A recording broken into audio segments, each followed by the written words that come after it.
sonnets, Shakespeare left London for Stratford, and when he returned, Willie Hughes seems to have grown tired of the woman who for a little time had fascinated him. Her name is never mentioned again in the sonnets, nor is there any allusion made to her. She had passed out of their lives, but who was she?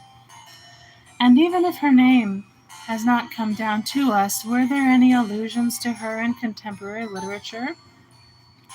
It seems to me that, although better educated than most of the women of her time, she was not nobly born, but was probably the profligate wife of some old and wealthy citizen. We know that women of this class, which was then first rising into social prominence, were strangely fascinated by the new art of stage playing.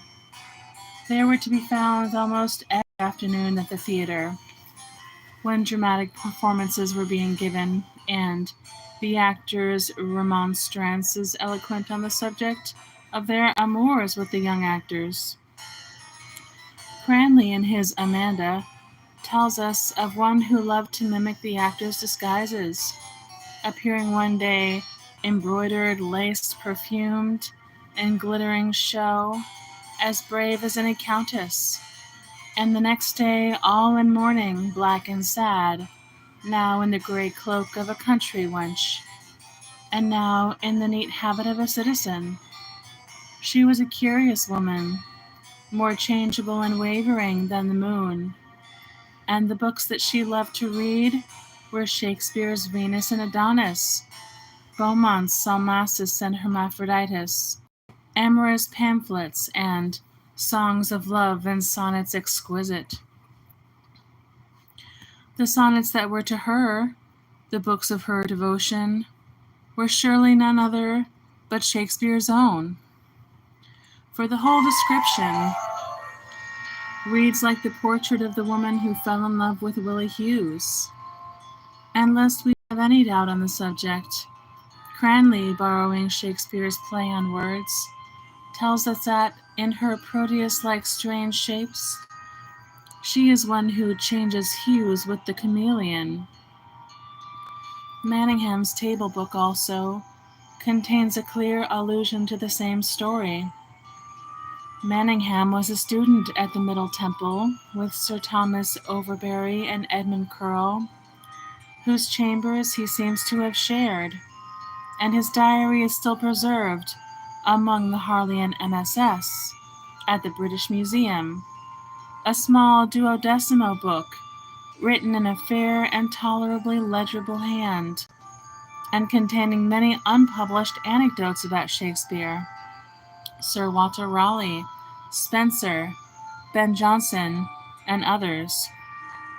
The dates, which are inserted with much care, extend from January 1601 to April 1603, and under the heading March 13, 1601, Manningham tells us that he heard from a member of Shakespeare's company that a certain citizen's wife, being at the Globe Theatre one afternoon, fell in love with one of the actors, and grew so far in liking with him that before she went from the play, she appointed him to come that night unto her, but that Shakespeare, overhearing their conclusion, anticipated his friend, and came first to the lady's house, went before and was entertained, as Manningham puts it, with some added looseness of speech, which it is unnecessary to quote. It seemed to me that we had here a common and distorted version of the story that is revealed to us in the sonnets, the story of the dark woman's love for Willie Hughes, and Shakespeare's mad attempt to make her love him in his friend's stead. It was not, of course, necessary to accept it as absolutely true in every detail. According to Manningham's informant, for instance, the name of the actor in question was not Willie Hughes, but Richard Burbage. Tavern gossip, however, is proverbially inaccurate, and Burbage was, no doubt, dragged into the story to give point to the foolish jest about William the Conqueror and Richard III. with which the entry in Manningham's diary ends. Burbage was our first great tragic actor, but it needed all his genius to counterbalance the physical defects of low stature and a corpulent figure under which he labored. And he was not the sort of man who would have fascinated the dark woman of the sonnets, or would have cared to be fascinated by her. There was no doubt that Willie Hughes was referred to, and the private diary of a young law student of the time thus curiously corroborated Cyril Graham's wonderful guess at the secret of Shakespeare's great romance. Indeed, when taken in conjunction with Amanda, Manningham's table book seemed to me to be an extremely strong link in the chain of evidence, and to place the new interpretation of the sonnets on something like a secure historic basis. The fact that Cranley's poems were not published till after Shakespeare's death being really rather in favor of this view, as it was not likely that he would have ventured, during the lifetime of the great dramatist, to revive the memory of this tragic and bitter story. This passion for the dark lady also enabled me to fix with still greater certainty the date of the sonnets. From internal evidence, from the characteristics of language, style, and the like, it was evident that they belonged to Shakespeare's early period, the period of Love's Labor Lost and Venus and Adonis. With the play, indeed, they are intimately connected. They display the same delicate euphemism, the same delight in fanciful phrase and curious expression, the artistic willfulness and studied graces of the same fair tongue, Conceit's expositor, Rosaline, the whitely wanton with a velvet brow, with 2 pitch balls stuck in her face for eyes, who is born to make black fair, and whose favor turns the fashion of the days, is the dark lady of the sonnets, who makes black beauty's successive heir. In the comedy, as well as in the poems, we have that half-sensuous philosophy that exalts the judgment of the senses above all slower, more toilsome means of knowledge. And Barone is perhaps, as Walter Pater suggests, a reflex of Shakespeare himself, when he has just become able to stand aside from and estimate the first period of his poetry. Now, though Love's Labor Lost was not published till 1598, when it was brought out newly corrected and augmented by Cuthbert Burby, there is no doubt that it was written and produced on the stage at a much earlier date, probably, as Professor Dowden points out, in 1588 to 89. If this be so, it is clear that Shakespeare's first meeting with Willie Hughes must have been in 1585, and it is just possible that this young actor may after all have been his boyhood, the musician of Lord Essex. It is clear, at any rate, that Shakespeare's love for the dark lady must have passed away before 1594. In this year, there appeared under the editorship of Hadrian Dorel that fascinating poem or series of poems, Willoughby his Avisa, which is described by Mr. Swinburne as the one contemporary book which has been supposed to throw any direct or indirect light on the mystic matter of the sonnets. In it, we learn how a young gentleman of St. John's College, Oxford, by the name Henry Willoughby, fell in love with a woman so fair and chaste that he called her Avisa, either because such beauty as hers had never been seen, or because she fled like a bird from the snare of his passion, and spread her wings for flight when he ventured but to touch her hand. Anxious to win his mistress, he consults his familiar friend W.S., who not long before had tried the courtesy of the like passion, and was now newly recovered of the like infection.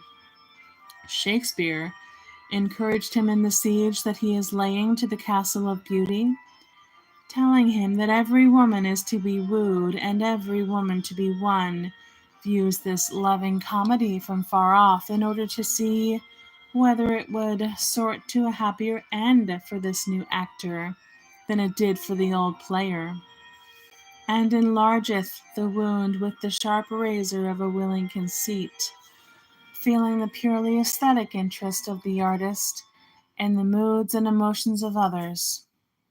It is unnecessary, however, to enter more fully into this curious passage in Shakespeare's life, as all that I wanted to point out was that in 1594 he had been cured of his infatuation for the dark lady, and had already been acquainted for at least 3 years with Willie Hughes.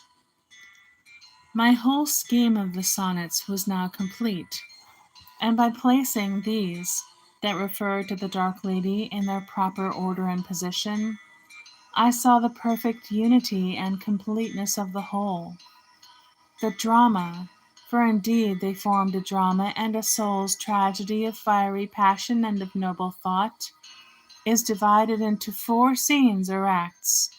In the first of these, Shakespeare invites Willie Hughes to go upon the stage as an actor, and to put to the service of art his wonderful physical beauty, and his exquisite grace of youth, before passion has robbed him of the one, and time taken from him the other. Willie Hughes, after a time, consents to be a player in Shakespeare's company, and soon becomes the very center and keynote of his inspiration. Suddenly, in one rose-red July, there comes to the Globe Theatre a dark woman with wonderful eyes, who falls passionately in love with Willie Hughes. Shakespeare, sick with the malady of jealousy, and made mad by many doubts and fears, tries to fascinate the woman who had come between him and his friend.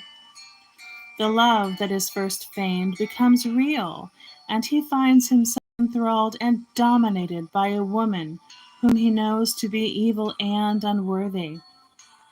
To her, the genius of a man is as nothing compared to a boy's beauty. Willie Hughes becomes for a time her slave and the toy of her fancy, and the second act ends with Shakespeare's departure from London. In the third act, her influence has passed away. Shakespeare returns to London and renews his friendship with Willie Hughes, to whom he promises immortality in his plays. Marlowe, hearing of the wonder and grace of the young actor, lures him away from the Globe Theatre to play Gaveston in the tragedy of Edward II, and for the second time Shakespeare is separated from his friend. The last act tells us of the return of Willie Hughes to Shakespeare's company. Evil rumor has now stained the white purity of his name, but Shakespeare's love still endures and is perfect. Of the mystery of this love and the mystery of passion we are told strange and marvelous things, and the sonnets conclude with an envoi of 12 lines, whose motive is the triumph of beauty over time and of death over beauty. And what had been the end of him who had been so dear to the soul of Shakespeare, and who, by his presence and passion, had given reality to Shakespeare's art? When the Civil War broke out, the English actors took the side of their king, and many of them, like Robinson, foully slain by Major Harrison at the taking of Basing House, laid down their lives in the king's service. Perhaps on the trampled heath of Marston, or on the bleak hills of Naseby, the dead body of Willie Hughes had been found by some of the rough peasants of the district, his gold hair dabbled with blood, and his breast pierced with many wounds.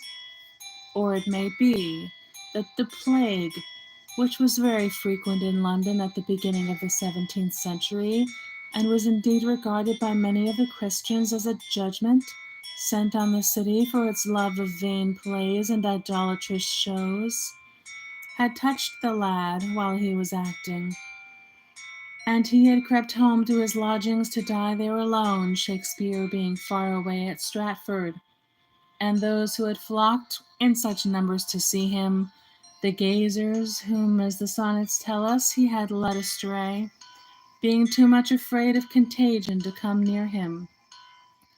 A story of this kind was current at the time about a young actor, and was made use of by the Puritans in their attempts to stifle the free development of the English Renaissance. Yet surely, had this actor been Willie Hughes, tidings of his tragic death would have been speedily brought to Shakespeare, as he lay dreaming under the mulberry tree in his garden at New Place, and in an elegy as sweet as that written by Milton on Edward King, he would have mourned for the lad who had brought such joy and sorrow into his life, and whose connection with his art had been of so vital and intimate a character. Something made me feel certain that Willie Hughes had survived Shakespeare, and had fulfilled in some measure the high prophecies the poet had made about him. And one evening the true secret of his end flashed across me. He had been one of those English actors who in 1611, the year of Shakespeare's retirement from the stage, went across to Germany and played before the great Duke Henry Julius of Brunswick, himself a dramatist of no mean order, and at the court of that strange Elector of Brandenburg, who was so enamored of beauty that he was said to have bought for his weight in amber the young son of a traveling Greek merchant, and to have given pageants in honor of his slave all through that dreadful famine year of 1606 to 1607, when the people died of hunger in the very streets of the town, and for the space of 7 months there was no rain. The library at Cassel contains to this present day a copy of the first edition of Marlowe's Edward II, the only copy in existence, Mr. Bullen tells us. Who could have brought it to that town but he who had created the part of the king's minion, and for whom indeed it had been written? Those stained and yellow pages had once been touched by his white hands. We also know that Romeo and Juliet, a play especially connected with Willie Hughes, was brought out at Dresden in 1613, along with Hamlet and King Lear and certain of Marlowe's plays. And it was surely to none other than Willie Hughes himself that in 1617 the death mask of Shakespeare was brought by one of the suite of the English ambassador, pale token of the passing away of the great poet who had so dearly loved him. Indeed, there was something peculiarly fitting in the idea that the boy actor, whose beauty had been so vital an element in the realism and romance of Shakespeare's art, had been the first to have brought to Germany the seed of a new culture, and was in his way the precursor of the Aufklärung or Illumination of the 18th century, that splendid movement which, though begun by Lessing and Herder and brought to its full and perfect issue by Goethe, was in no small part helped on by a young actor, Friedrich Schroeder, who awoke the popular consciousness, and by means of the feigned passions and mimetic methods of the stage, showed the intimate, the vital connection between life and literature. If this was so, and there was certainly no evidence against it, it was not improbable that Willie Hughes was one of those English comedians Mimi Quidon ex Britannia, as the old chronicle calls them, who were slain at Nuremberg in a sudden uprising of the people, and were secretly buried in a little vineyard outside the city by some young men who had found pleasure in their performances, and of whom some had sought to be instructed in the mysteries of the new art. Certainly no more fitting place could there be for him, to whom Shakespeare had said, "Thou art all my art," than this little vineyard outside the city walls. For was it not from the sorrows of Dionysus that tragedy sprang? Was not the light laughter of comedy, with its careless merriment and quick replies, first heard on the lips of the Sicilian vine-dressers? Nay, did not the purple and red stain of the wine froth on the face and limbs give the first suggestion of the charm and fascination of disguise, the desire for self-concealment, the sense of the value of objectivity, thus showing itself in the rude beginnings of art? At any rate, wherever he lay, whether in the little vineyard at the gate of the Gothic town, or in some dim London churchyard amidst the roar and bustle of our great city, no gorgeous monument marked his resting place. His true tomb, as Shakespeare saw, was the poet's verse. His true monument, the performance of the drama. So it had been with others whose beauty had given a new creative impulse to their age. The ivory body of the Bithynian slave rots in the green ooze of the Nile, and on the yellow hills of the Ceramesis is strewn the dust of the young Athenian. But Antinous lives in sculpture, and Charmides in philosophy. 5.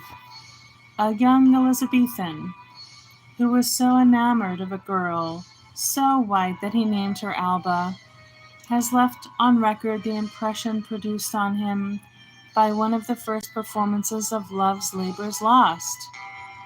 Admirable though the actors were, and they played in cunning wise, he tells us, especially those who took the lovers' parts, he was conscious that everything was feigned, that nothing came from the heart, that though they appeared to grieve, they felt no care, and were merely presenting a show in jest.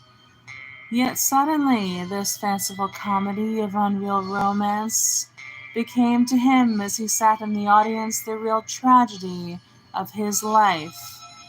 The moods of his own soul seemed to have taken shape and substance and to be moving before him. His grief had a mask that smiled, and his sorrow wore gay raiment.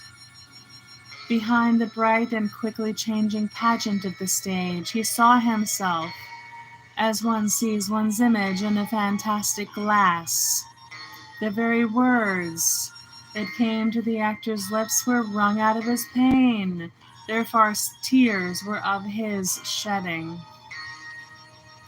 There are few of us who have not felt something akin to this. We become lovers when we see Romeo and Juliet, and Hamlet makes us students. The blood of Duncan is upon our hands. With Timon we rage against the world, and when Lear wanders out upon the heath, the terror of madness touches us. Ours is the white sinlessness of Desdemona, and ours also the sin of Iago. Art, even the art of fullest scope and widest vision, can never really show us the external world. All that it shows us is our own soul, the one world of which we have any real cognizance, and the soul itself, the soul of each one of us, is to each one of us a mystery. It hides in the dark and broods, and consciousness cannot tell us of its workings. Consciousness, indeed, is quite inadequate to explain the contents of personality. It is art and art only that reveals us to ourselves. We sit at the play with the woman we love, listen to the music in some Oxford garden, or stroll with our friend through the cool galleries of the Pope's house at Rome, and suddenly we become aware that we have passions of which we never dreamed, thoughts that make us afraid, pleasures whose secret has been denied to us, sorrows that have been hidden from our tears. The actor is unconscious of our presence.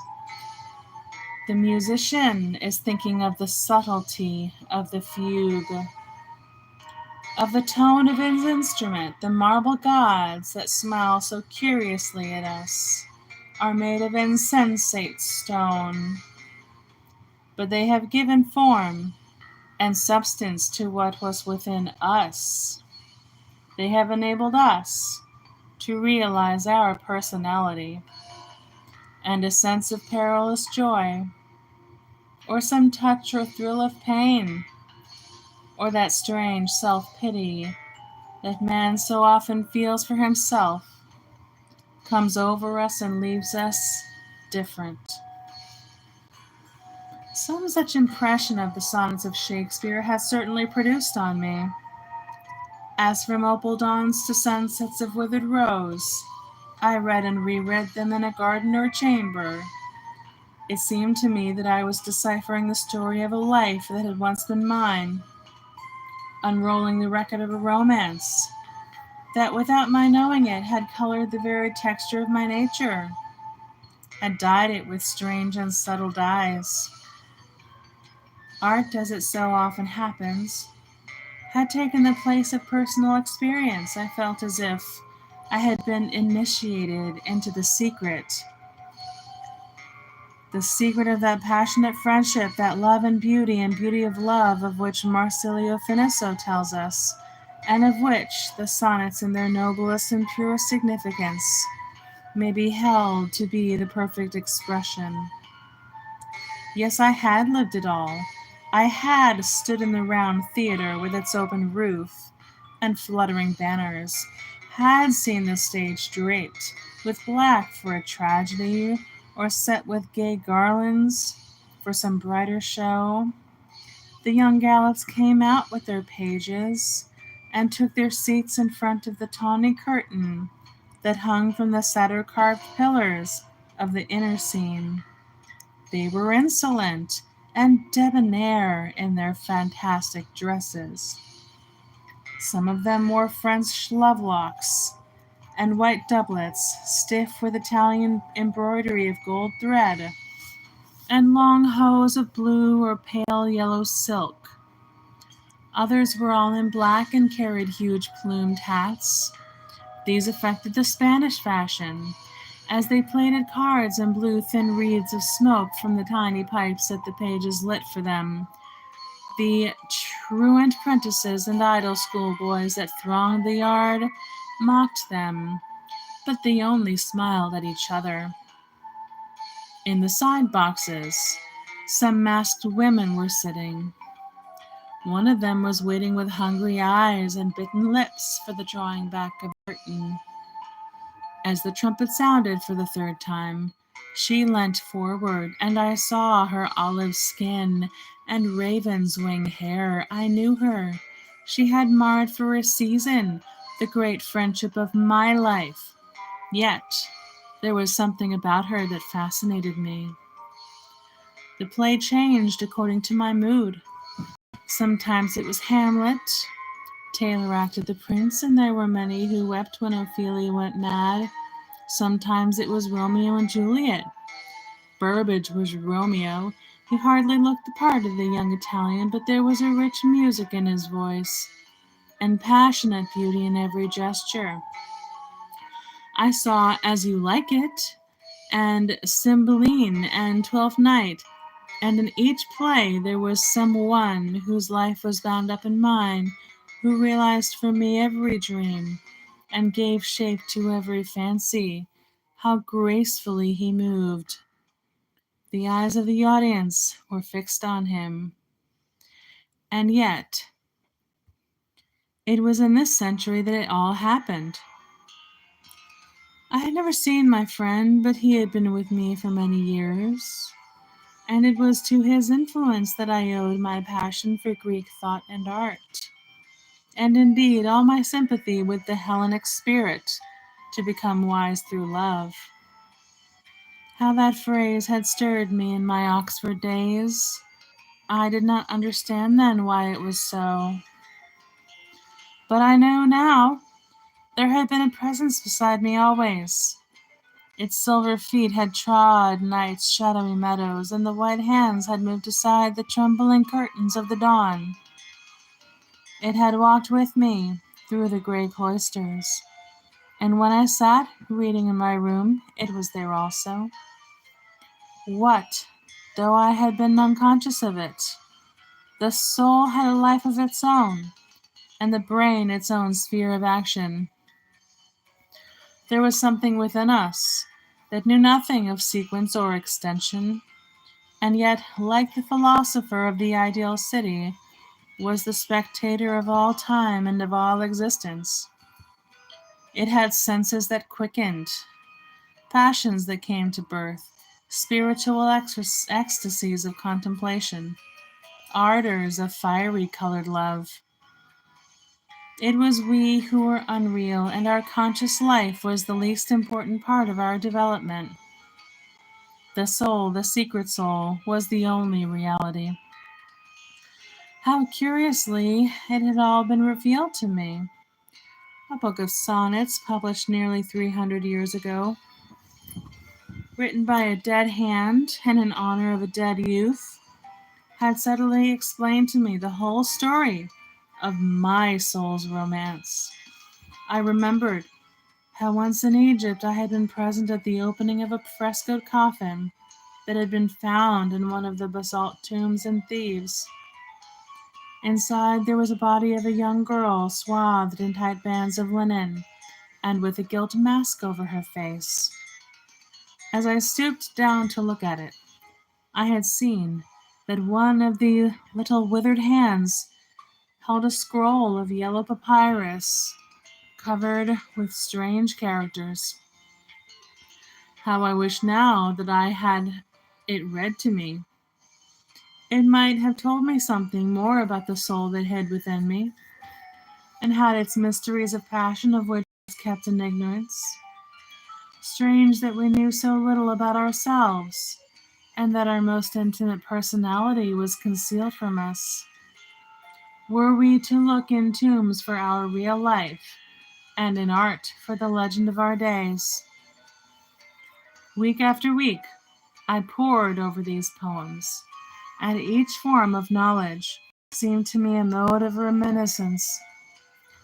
Finally, after 2 months had elapsed, I determined to make a strong appeal to Erskine, to do justice to the memory of Cyril Graham, and to give the world his marvelous interpretation of the sonnets. The only interpretation that thoroughly explained the problem. I have not any copy of my letter, I regret to say, nor have I been able to lay my hand upon the original. But I remember that I went over the whole ground and covered sheets of paper with passionate reiteration of the arguments and proofs that my study had suggested to me. It seemed to me that I was not merely restoring Cyril Graham to his proper place in literary history, but rescuing the honor of Shakespeare himself from the tedious memory of a commonplace intrigue. I put into the letter all my enthusiasm. I put into the letter all my faith. No sooner, in fact, had I sent it off than a curious reaction came over me. It seemed to me that I had given away my capacity for belief in the Willie Hughes theory of the sonnets, that something had gone out of me, as it were, and that I was perfectly indifferent to the whole subject. What was it that had happened, it is difficult to say. Perhaps by finding perfect expression for a passion, I had exhausted the passion itself. Emotional forces, like the forces of physical life, have their positive limitations. Perhaps the mere effort to convert anyone to a theory involves some form of renunciation of the power of credence. Influence is simply a transference of personality, a mode of giving away what is most precious to oneself, and its exercise produces a sense, and it may be a reality of loss. Every disciple takes away something from his master, or perhaps I had become tired of the whole thing, wearied of its fascination, and my enthusiasm having burnt out, my reason was left to its own impassioned judgment. However it came about, I cannot pretend to explain it. There was no doubt that Willie Hughes suddenly became to me a mere myth, an idle dream, the boyish fancy of a young man who, like most ardent spirits, was more anxious to convince others than to be himself convinced. I must admit, this was a bitter disappointment to me. I had gone through every phase of this great romance. I had lived with it, and it had become part of my nature. How was it that it had left me? Had I touched upon some secret that my soul desired to conceal? Or was there no permanence in personality? Did things come and go through the brain silently, swiftly, and without footprints, like shadows through a mirror? Were we at the mercy of such impressions as art or life chose to give us? It seemed to me to be so. It was at night time that this feeling first came. I had sent my servant out to post the letter to Erskine and was seated at the window, looking out at that blue and gold city. The moon had not yet risen, and there was only one star in the sky, but the streets were full of quick-moving and flashing lights, and the windows of Devonshire House were illuminated for a great dinner to be given to some of the foreign princes then visiting London. I saw the scarlet liveries of the royal carriages, and the crowd hustling about the sombre gates of the courtyard. Suddenly I said to myself, I have been dreaming, and all my life for these 2 months has been unreal. There was no such person as Willie Hughes. Something like a faint cry of pain came to my lips as I began to realize how I had deceived myself, and I buried my face in my hands, struck with a sorrow greater than I had ever felt since boyhood. After a few moments I rose, and going into the library took up the sonnets and began to read them. But it was all to no avail. They gave me back nothing of the feeling that I had brought to them. They revealed to me nothing of what I had found hidden in their lines. Had I merely been influenced by the beauty of the forged portrait, charmed by that Shelley-like face into faith and credence? Or, as Erskine had suggested, was it the pathetic tragedy of Cyril Graham's death that had so deeply stirred me? I could not tell. To the present day, I cannot understand the beginning or the end of this strange passage in my life. However, as I had said some very unjust and bitter things to Erskine in my letter, I determined to go see him as soon as possible and make my apologies to him for my behavior.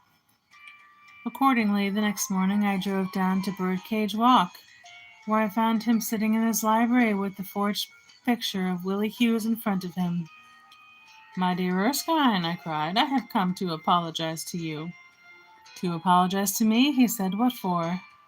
"For my letter," I answered. "You have nothing to regret in your letter," he said.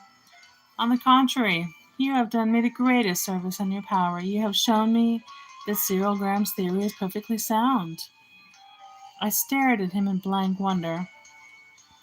"You don't mean to say that you believe in Willie Hughes?" I exclaimed. "Why not?" he rejoined. "You have proved the thing to me. Do you think I cannot estimate the value of evidence?"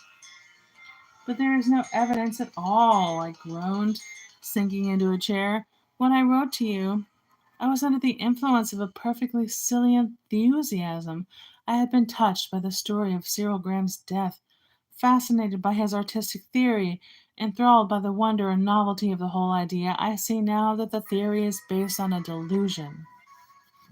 The only evidence for the existence of Willie Hughes is that picture in front of you, and that picture is a forgery.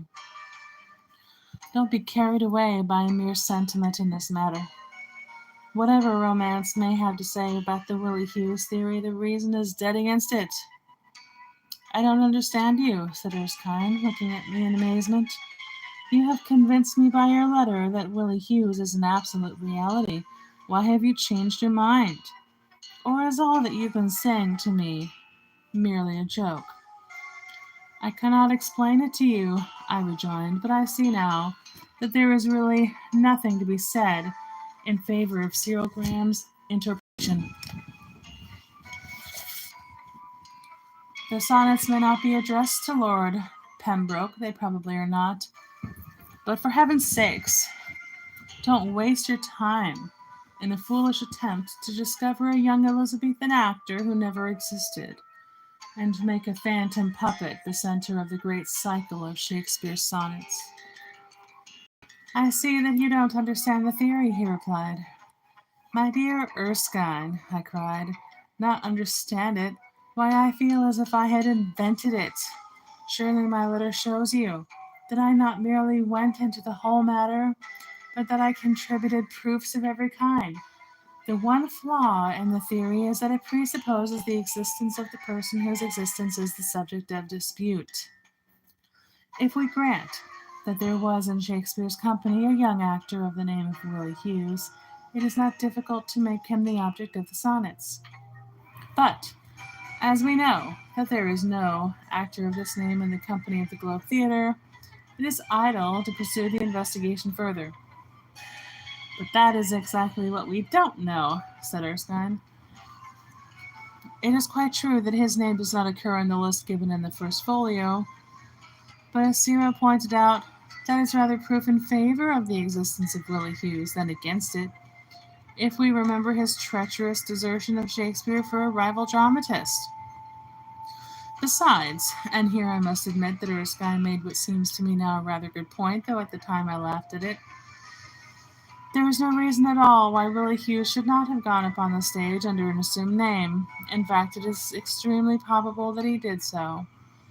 We know that there was a very strong prejudice against the theatre in his day, and nothing is more likely than that his family insisted upon his adopting some nom de plume. The editors of the first folio would naturally put him down under his stage name, the name by which he was best known to the public. But the sonnets were of course an entirely different matter, and in the dedication to them the publisher very properly addresses him under his real initials. If this be so, and it seems to me the most simple and rational explanation of the matter, I regard Cyril Graham's theory as absolutely proved. But what evidence have you? I exclaimed, laying my hands on his. You have no evidence at all. It is a mere hypothesis. And which of Shakespeare's actors do you think that Willie Hughes was? The pretty fellow Ben Jonson tells us of, who was so fond of dressing up in girls' clothes? I don't know, he answered, rather irritably. I have not had time to investigate the point yet, but I feel quite sure that my theory is the true one. Of course, it is a hypothesis, but then it is a hypothesis that explains everything.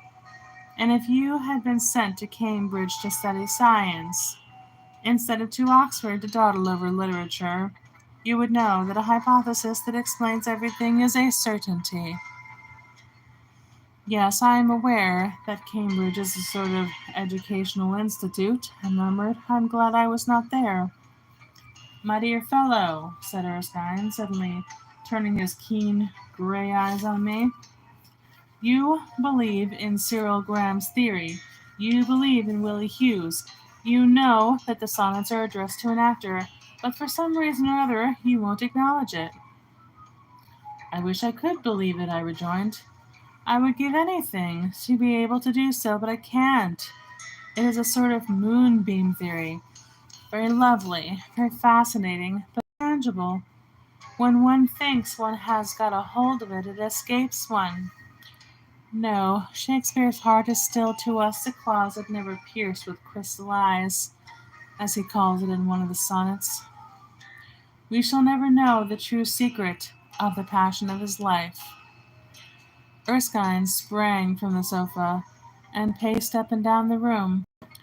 We know it already, he cried, and the world shall know it some day. I had never seen him so excited. He would not hear of my leaving him, and insisted on my stopping for the rest of the day. We argued the matter over for hours, but nothing that I could say could make him surrender his faith in Cyril Graham's interpretation. He told me that he intended to devote his life to proving the theory, and that he was determined to do justice to Cyril Graham's memory. I entreated him, laughed at him, begged of him, but it was of no use.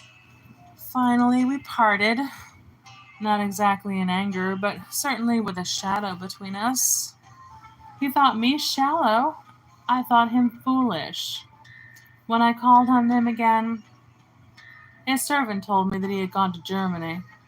The letters that I wrote to him remained unanswered. 2 years afterward, as I was going into my club, the hall porter handed me a letter with a foreign postmark. It was from Erskine, and had written at the Hotel d'Angleterre, Cannes. When I had read it, I was filled with horror, though I did not quite believe that he would be so mad as to carry his resolve into execution. The gist of the letter was that he had tried in every way to verify the Willie Hughes theory and had failed, and that as Cyril Graham had given his life for his theory, he himself had determined to give his own life also to the same cause. The concluding words of the letter were these: I still believe in Willie Hughes, and by the time you receive this letter, I shall have died by my own hand for Willie Hughes' sake. For his sake, and for the sake of Cyril Graham, whom I drove to his death by my shallow skepticism and ignorant lack of faith. The truth was once revealed to you, and you rejected it. It comes to you now, stained with the blood of 2 lives. Do not turn away from it. It was a horrible moment. I felt sick with misery, and yet I could not believe that he would carry out his intention. To die for one's theological opinions is the worst use a man can make of his life. But to die for a literary theory, it seemed impossible. I looked at the date. The letter was a week old. Some unfortunate chance had prevented my going to the club for several days, or I might have got it in time to save him. Perhaps it was not too late. I drove off to my rooms, packed up my things, and started by the night mail from Charing Cross. The journey was intolerable. I thought I would never arrive. As soon as I did, I drove to the Hotel d'Angleterre. It was quite true. Erskine was dead. They told me that he had been buried 2 days before in the English cemetery. There was something horribly grotesque about the whole tragedy. I said all kinds of wild things, and the people in the hall looked curiously at me. Suddenly, Lady Erskine, in the morning, passed across the vestibule. When she saw me, she came up to me, murmured something about her poor son, and burst into tears. I left her in the sitting room. I led her into the sitting room. An elderly gentleman was there reading a newspaper. It was the English doctor. We talked a great deal about Erskine, but I said nothing about his motive for committing suicide. It was evident that he had not told his mother anything about the reason that had driven him to so fatal, so mad an act. Finally, Lady Erskine rose and said, George left you something as a memento. It was a thing he prized very much. I will give it to you. As soon as she had left the room, I turned to the doctor and said, What a dreadful shock it must have been for Lady Erskine. I wonder that she bears it as well as she does. "Oh, she knew for months past that it was coming," he answered. "Knew it for months past?" I cried. "But why didn't she stop him? Why didn't she have him watched? He must have been out of his mind." The doctor stared at me. "I don't know what you mean," he said. "Well," I cried, "if a mother knows that her son is going to commit suicide—" "Suicide?" he answered. "Poor Erskine did not commit suicide. He died of consumption. He came here to die. The moment I saw him, I knew that there was no chance. One lung was almost gone, and the other was very much affected. 3 days before he died, he asked me, was there any hope? I told him frankly that there was none, and that he only had a few days to live. He wrote some letters and was quite resigned, retaining his senses to the last. I got up from my seat, and going over to the open window, I looked over on the crowded promenade. I remembered that the brightly colored umbrellas and gay parasols seemed to me like huge fantastic butterflies fluttering by the shore of a blue metal sea, and that the heavy odor of violets that came across the garden made me think of that wonderful sonnet in which Shakespeare tells us that the scent of these flowers always reminded him of his friend. What did it all mean? Why had Erskine written me that extraordinary letter? Why, when standing at the very gate of death, had he turned back to tell me what was not true? Was Hugo right? Is affectation the only thing that accompanies a man up to the steps of the scaffold? Did Erskine merely want to produce a dramatic effect? That was not like him. It was more like something I might have done myself. No, he was simply actuated by a desire to reconvert me to a Cyril Graham theory, and he thought that if I could be made to believe that he too had given his life for it, I would be deceived by the pathetic fallacy of martyrdom. Poor Erskine! I had grown wiser since I had seen him. Martyrdom was to me merely a tragic form of skepticism, an attempt to realize by fire what one had failed to do by faith. No man dies for what he knows to be true. Men die for what they want to be true, for what some terror in their hearts tells them is not true. The very uselessness of Erskine's letter made me doubly sorry for him.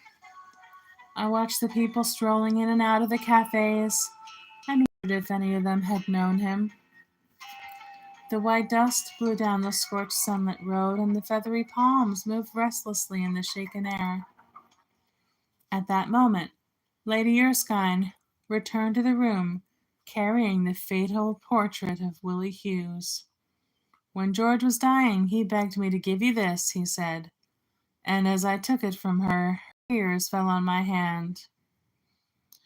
The curious work of art hangs now in my library, where it is very much admired by my artistic friends,